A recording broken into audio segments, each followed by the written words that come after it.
Oke, hari ini kita bakal ngebahas sebuah teori yang menarik banget dari seorang analis keuangan.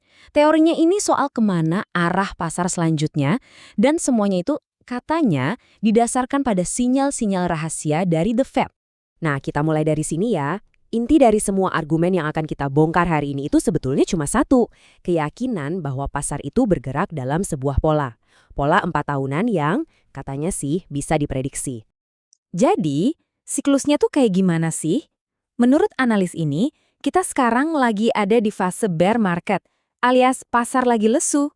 Fase ini dimulai tepat setelah puncak terakhir, dan prediksinya, titik terendahnya bakal kejadian di akhir tahun ini. Kalau kita lihat data historis, biasanya butuh waktu sekitar 1 tahun untuk turun dari puncak sampai ke titik paling bawah. Nah, yang bikin menarik, kalau teori ini benar, berarti posisi kita sekarang ini ya ada di tengah-tengah masa penurunan itu. Tapi, pertanyaannya kalau siklusnya segitu gampang ditebak, kok banyak banget orang yang salah langkah? Nah, menurut teori ini, jawabannya adalah karena kita sering terganggu sama narasi-narasi yang sengaja dimunculkan buat ngejelasin setiap penurunan harga. Coba deh ingat-ingat, waktu penurunan sebelumnya yang jadi kambing hitamnya kan keruntuhan FTX atau Tiongkok yang tiba-tiba ngelarang kripto. Nah, sekarang ini muncul cerita baru, ancaman dari komputer kuantum yang katanya bisa ngejebol keamanan Bitcoin. Si analis ini bilang, ancaman kuantum ini tuh ya cuma cerita horor terbaru aja, cerita yang sengaja dibuat untuk mencari-cari alasan kenapa pasar turun. Dia negasin kalau ini tuh cuma noise, cuma kebisingan, bukan sinyal yang sebenarnya. Oke, jadi kalau narasi-narasi tadi itu cuma pengalihan isu, terus apa dong pendorong utamanya? Nah, teori ini nunjuk langsung ke satu pihak, Federal Reserve Amerika Serikat. Katanya, mereka ini lagi ngirim pesan-pesan rahasia lewat tindakan mereka. Si pembicara ini ngasih saran simpel, jangan dengerin omongan publik mereka. Tapi, coba deh, ikuti aja kemana aliran uangnya pergi. Follow the money. Sejak Desember tahun lalu, The Fed udah ngebeli surat utang negara senilai 358 miliar dolar. Gila kan? Mereka diam-diam ngelampauin target 6 bulan, cuma dalam waktu 3 bulan. Poin pentingnya di sini adalah, ini tuh kelihatan banget kayak panic buying, kayak lagi panik borong.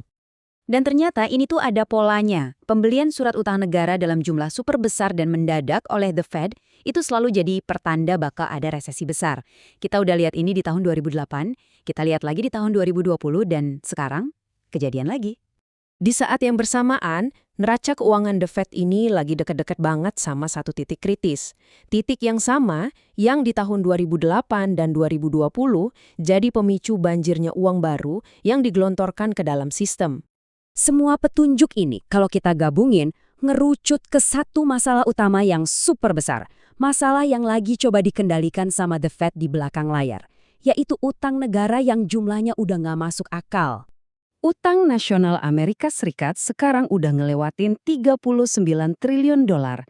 Dan pertumbuhannya itu bahkan diakui sendiri sama ketua The Fed, udah nggak sehat dan nggak bisa dipertahanin lagi.